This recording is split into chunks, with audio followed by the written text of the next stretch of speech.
আসসালামু আলাইকুম প্রিয় দেশবাসী। আগে একটা গজাল শুনতাম, একটি গন্ধবের লাগিয়া আল্লাহ বানাইল দুনিয়া। একটি গন্ধবের লাগিয়া বানাই না, আল্লাহর ইচ্ছা এই দুনিয়ার সৃষ্টি করবে, আসমান জমিন সব কিছু সৃষ্টি করবে। গন্ধব হইল একটা বাহানা। তো আল্লাহ আদম হাওয়াকে সৃষ্টি করে বেহেশতে রেখেছিল, সেখানে নিষেধ করেছিল ফল খেতে। সেই ফল মরহম আবেদকে দিয়ে খাওয়াইয়েছিল আল্লাহ।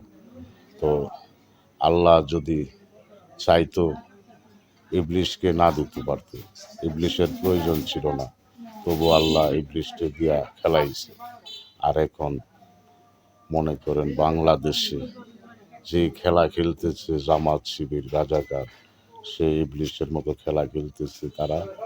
তারা আল্লাহর রাসূলের দয়াল নবীজিকে অপমাননা করে কথা বলে, আল্লাহর অলিগণের মাজার ভাঙ্গে, নবীজির দয়াল নবীজির উপরে তারা অনেক কিছুই বলে।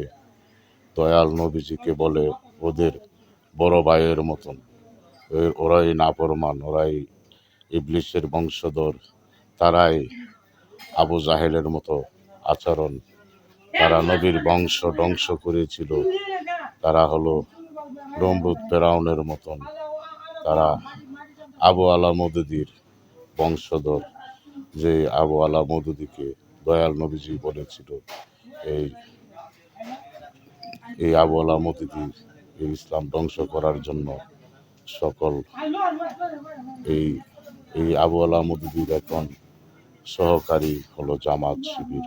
তারাই দেশটার মধ্যে ইসলামের ধ্বংস করার মূল কারিগর। আল্লাহর অলিগণের মাজার ভাঙ্গে, আল্লাহর অলিগণকে অপমাননা করে কথা বলে। শুধু আল্লাহর অলিগণ নয়, নবীজিকে তারা ছোট করে কথা বলে, দয়াল নবীজির বিবিগণকে ছোট করে কথা বলে।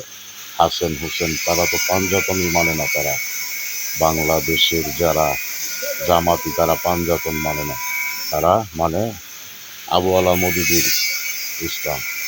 এই যে এজিদি বংশধর, তারা এজিদি মুসলমান। এজিদ যেমন আসরের নামাজ পড়ে আমাদের হুসেন আলাইহিসসালামকে কতল করেছিল, জবাই করেছিল, তারা সেই এজিদি মুসলমান জামাত।